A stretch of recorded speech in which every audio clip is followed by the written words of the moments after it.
Okay, friends, I want to read chapter 1 of Jacqueline Woodson's Harbor Me. We think they took my pappy. It's over now, or maybe it isn't. Maybe even as I sit on my bed in the dying light of a late afternoon, it's beginning again. Maybe Ms. Laverne is looking over the new class list, her fingers moving down the row of names. Maybe her, she's thinking, and him, and her. But it won't be the same. It won't ever be the 6 of us together again. We think they took my pappy. My uncle is a musician and a storyteller. He says the hardest part of telling a story is finding the beginning.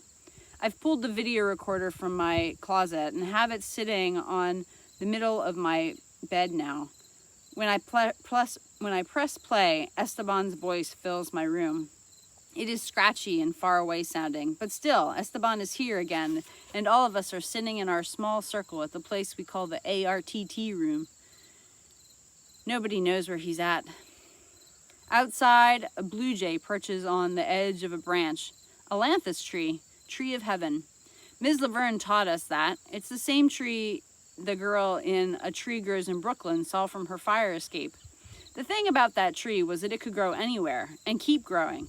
And that was the metaphor, that even when things got really hard for everyone in that story, even when the dad died and the mom had to scrub more and more floors to make money, even when the kids didn't have anything to eat for days and the apartment was freezing, the tree kept growing. The main character, her name was Francie, she was like that tree. Ms. Laverne said that all of us, Esteban, Tiago, Holly, Amari, Ashton, and even me, were like that tree too. My uncle is moving out tomorrow. He's really the only parent I've ever known. He says, this is a beginning. He says, now you'll have 2 houses to go to. He says, you're 12 now, Haley, you're ready. But I'm not ready. This afternoon, I miss everything. I miss my uncle, even though he is upstairs packing. I miss the ARTT room. I miss Holly and Amari arguing and Ashton pushing his hair from his forehead. This afternoon, I missed Tiago's dreams of the sea and Esteban's poems and all of the stories we finally trusted each other enough to tell. I missed the beginning of our story together and the deep middle of it. Once there were 6 of us. Once we circled around each other and listened. Or maybe what matters most is that we were heard. Downstairs, my father is playing the piano, soft, sad notes floating up from the living room. The piano is old, found on the street a few blocks away the day my father moved back home. My father, uncle, and 3 other men lifted it up the stairs, then had to remove the door to get it inside. It's an upright, scratched wood and yellowing keys. My father took a whole day tuning it, and now the notes move through the house, dipping down at the end like tears, rising up like prayer. Upstairs, I can hear my uncle moving from dresser to bed and back again, and I know he is neatly folding shirts and sweaters into his suitcase.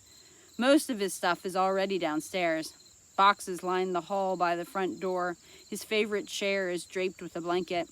His guitars are stacked in their cases beside it. Tomorrow, he will move to Manhattan and start his new life.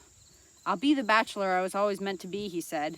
Then, seeing the look on my face I failed at hiding, he added, and I'll be back every single Sunday to spend time with my most favorite person in the world.